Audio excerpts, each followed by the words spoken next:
You're listening to the N2K Space Network.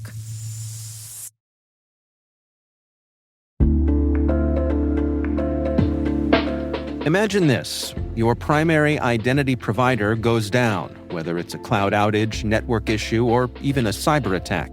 Suddenly, your business grinds to a halt. But what if it didn't have to? Meet Identity Continuity from Strata, the game-changing solution that keeps your business running smoothly no matter what.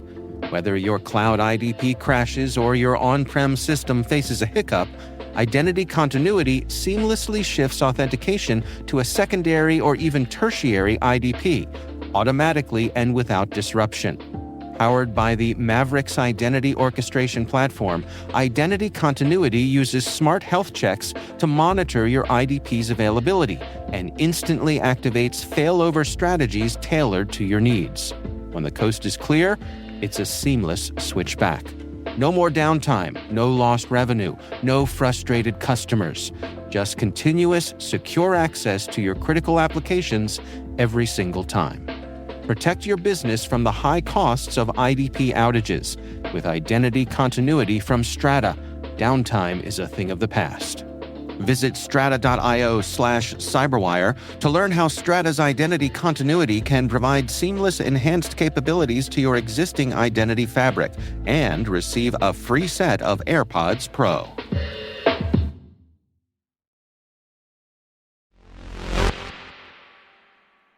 Space and politics are still very much intertwined. From policy to funding, it really depends who's in office and what deals can be made. Now, SpaceX's founder Elon Musk has been appointed in the new US administration. We shall see how that shakes things up for NASA and the FAA, as if NASA doesn't already have a lot to deal with thanks to budget allocations. T-minus 20 seconds to LOS. T-dress is open. Deploy. Roger, roll. Today is November the 13th, 2024. I'm Alice Carruth, and this is T-minus.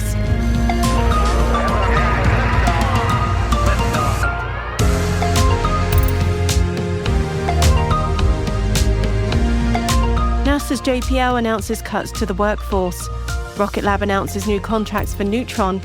Spire Global sells its maritime business. And our guest today is Ivan Novikov, CEO of Wallarm. Ivan will be talking to Maria Varmazis about APIs in space raising new security concerns. It's definitely worth listening to later in the show.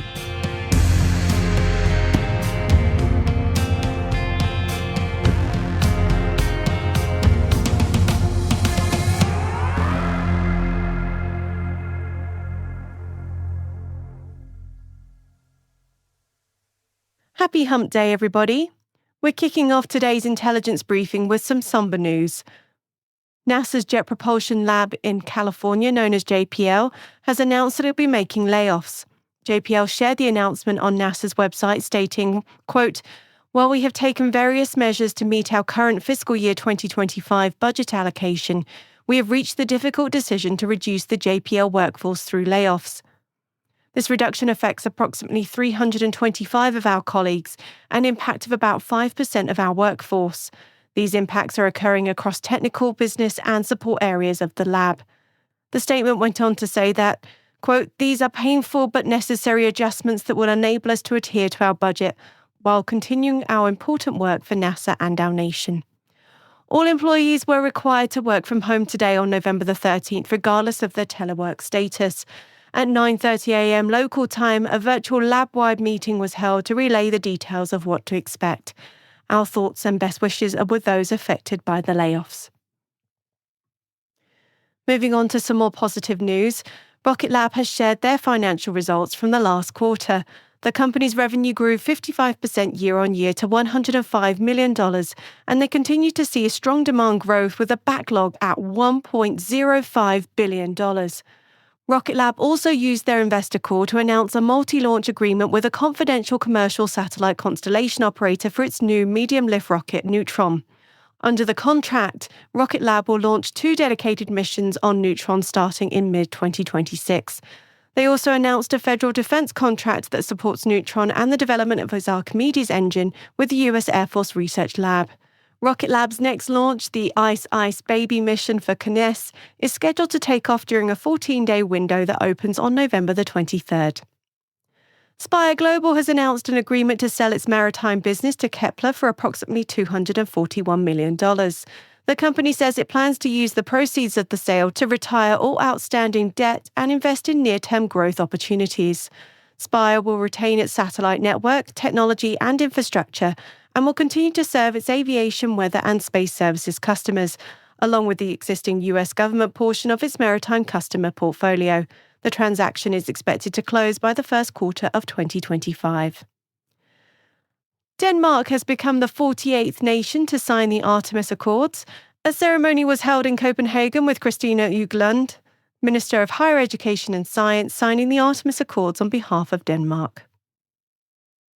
Robotics company Guitar USA has raised an additional $15.5 million as part of its Series B extension round. This follows the $45 million raised in 2023, bringing the total of the Series B extension round to $60.5 million. With this additional funding, Guitar aims to further advance on-orbit services and lunar infrastructure construction in the US and defense market. Japanese company iSpace has shared its financial results for the second quarter of the fiscal year, which ends March 31st, 2025. The Tokyo-based company has reported contract agreements totaling $99 million. iSpace also announced that their Mission 2 launch with SpaceX is scheduled for no earlier than January 2025.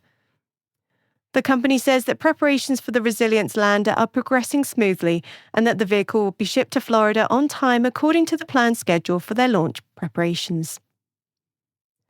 Rivada Space has announced that it secured contracts for their proposed Outernet constellation in 18 countries and on every continent. These countries include the UK, Netherlands, Denmark, Finland, Colombia, Namibia, and more are in the pipeline.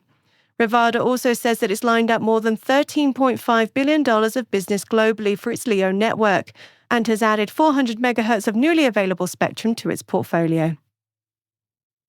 Sidus Space has been selected to design and build the first generation of data storage spacecraft for Lone Star Data Holdings. Sidus will be Lone Star's exclusive satellite manufacturing partner for 6 data storage spacecraft that will orbit the Moon, offering advanced data storage and disaster recovery capabilities for mission-critical information. Sidus will manage the design, payload integration, planning, and on-orbit support for each of the 6 satellites.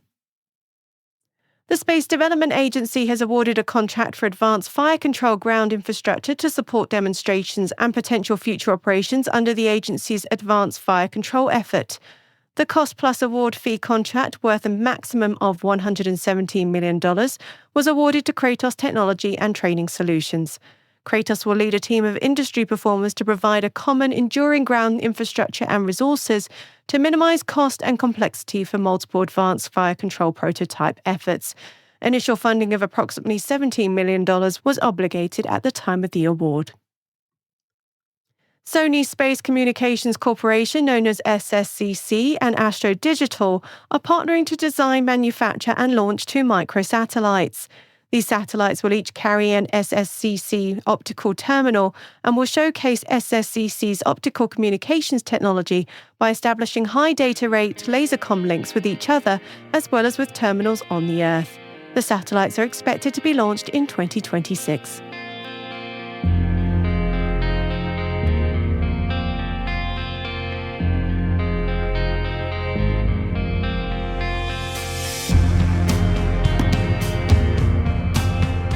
That concludes today's Intel briefing. As always, you'll find links to further reading on all the stories mentioned in our show notes. Today, we've included the announcement of Elon Musk's new position in US politics, an announcement from Viasat and Altan in Mexico, and another one on NASA's studies on sustainable aircraft.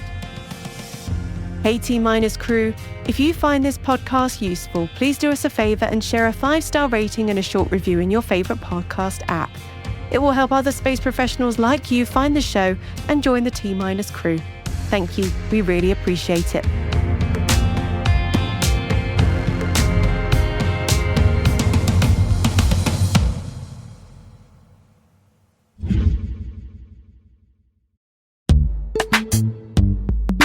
Now, a word from our sponsor.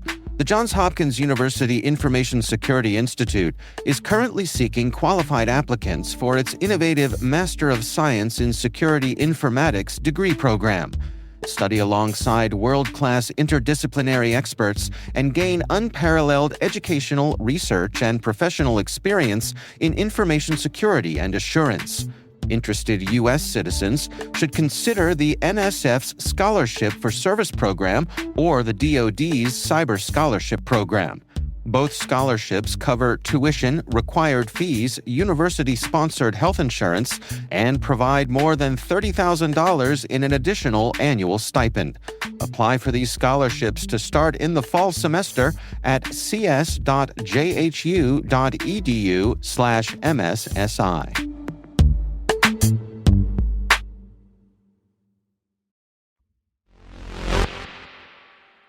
Our host Maria Valmarzis has been in DC this week speaking to sci-fi legend Ron D. Moore. We'll be sharing that chat with you later this month. But before her travel, she spoke to Ivan Novikov, CEO of Wallarm, about APIs in space raising new security concerns. What are APIs, I hear you say? Here's Ivan with that explanation. APIs, kind of new wires.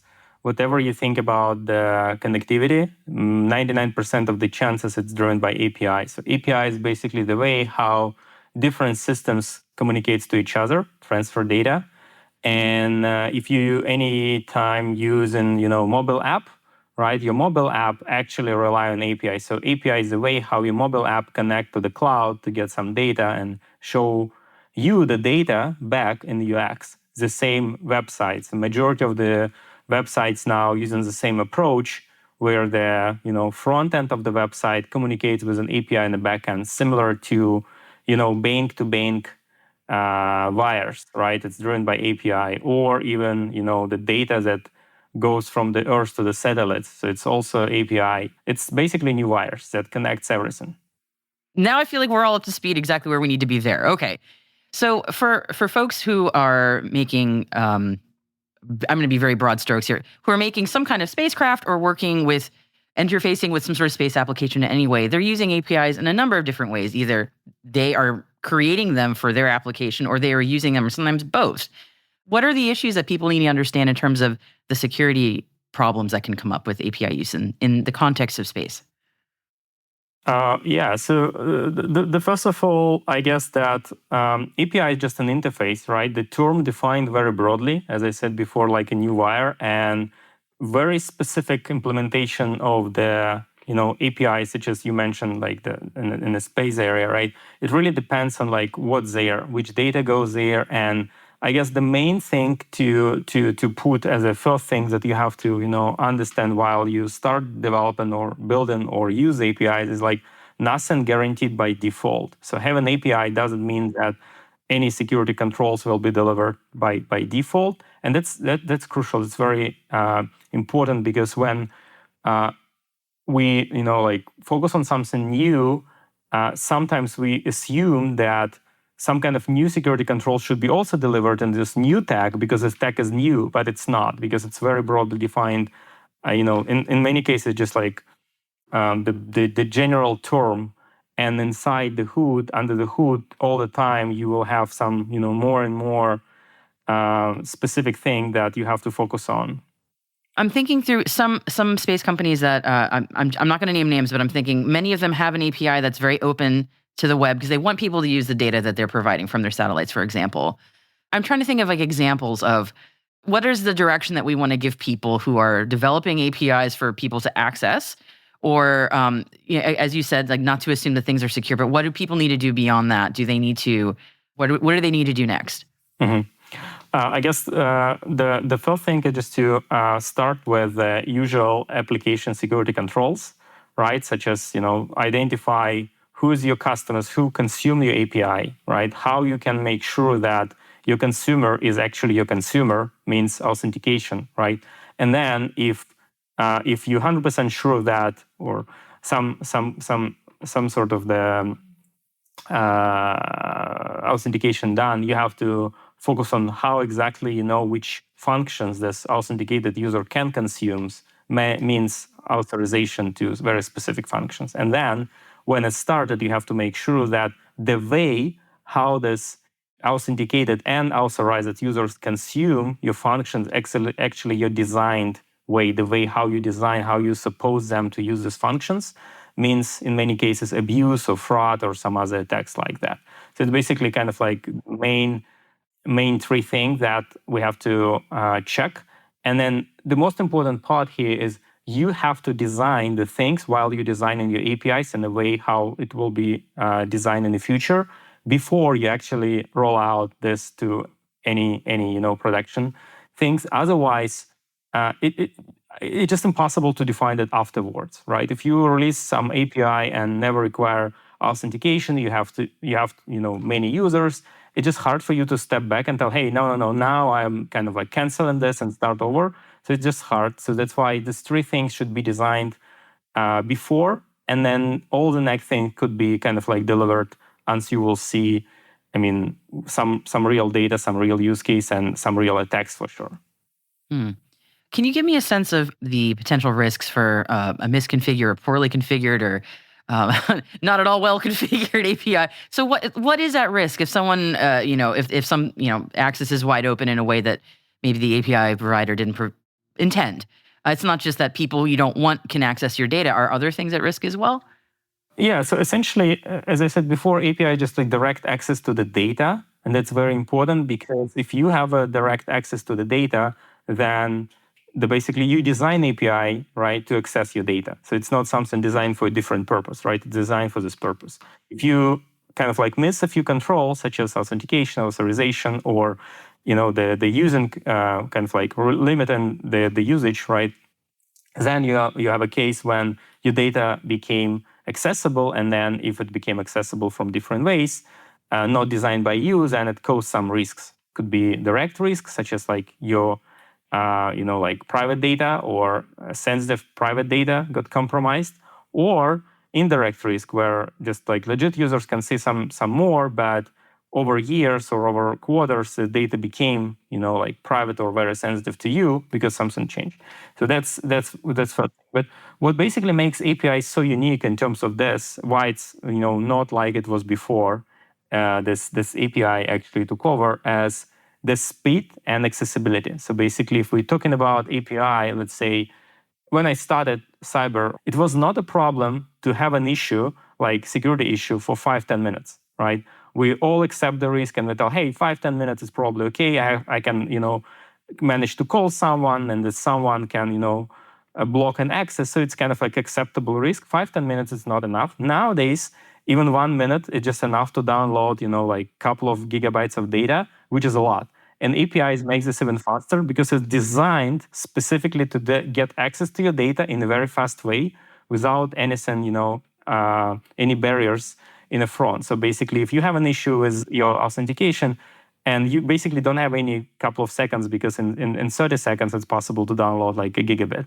and it's a gigabyte of data. It's a lot, right? And in many cases, an entire user database on an entire, scope of your secrets is basically fits one gigabyte.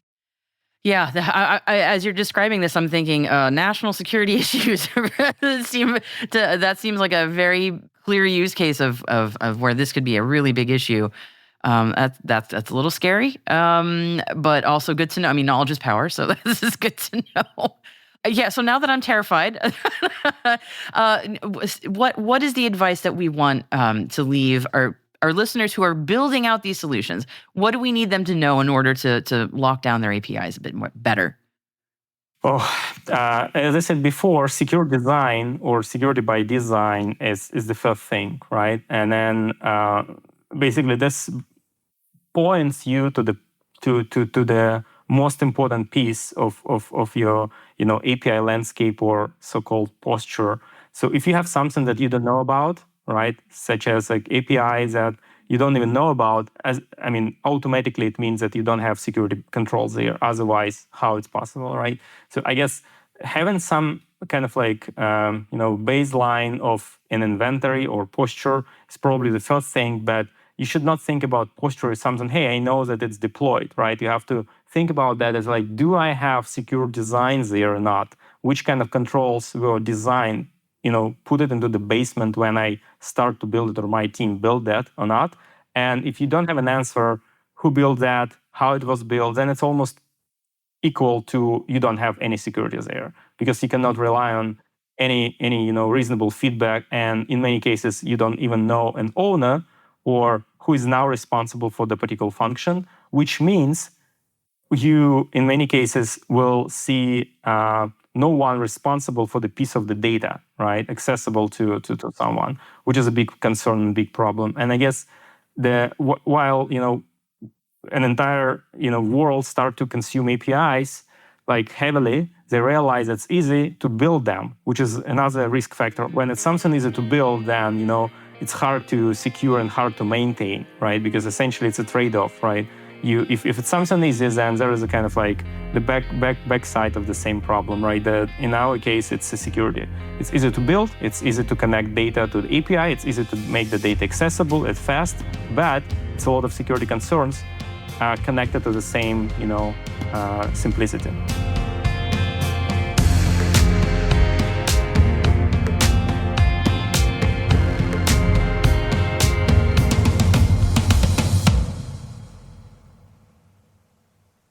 We'll be right back.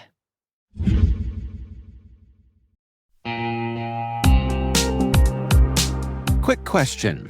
Do your end users always, and I mean always without exception, work on company-owned devices and IT-approved apps? I didn't think so. So my next question is, how do you keep your company's data safe when it's sitting on all those unmanaged apps and devices? 1Password has an answer to this question: Extended Access Management. 1Password Extended Access Management helps you secure every sign-in for every app on every device, because it solves the problems traditional IAM and MDM can't touch. And it's now available to companies with Okta and Microsoft Entra, and in beta for Google Workspace customers. Check it out at 1password.com/cyberwire. That's 1password.com/cyberwire.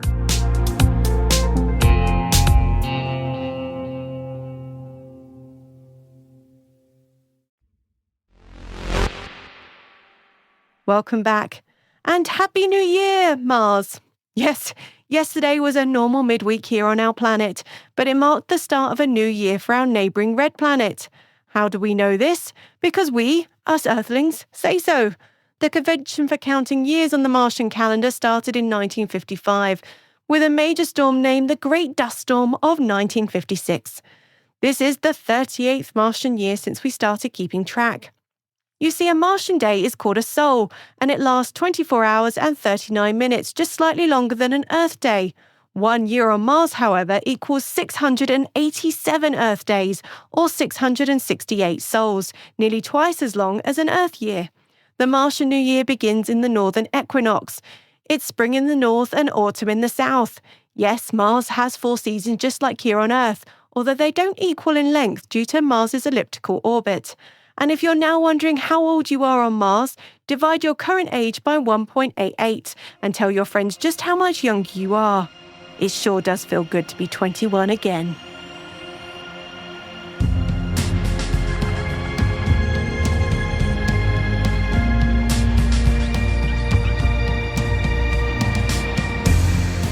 That's it for T-Minus for November the 13th, 2024, brought to you by N2K Cyberwire. For additional resources from today's report, check out our show notes at space.n2k.com. We'd love to know what you think of this podcast. You can email us at space@n2k.com or submit the survey in the show notes. Your feedback, and we really do want it, ensures that we deliver the information that keeps you a step ahead in the rapidly changing space industry. N2K Strategic Workforce Intelligence optimizes the value of your biggest investment, your people. We make you smarter about your team while making your team smarter. This episode was mixed by Elliot Peltzman and Trey Hester, with original music by Elliot Peltzman. Our executive producer is Jennifer Iben. Our executive editor is Brandon Karff. Simone Petrella is our president. Peter Kilpie is our publisher.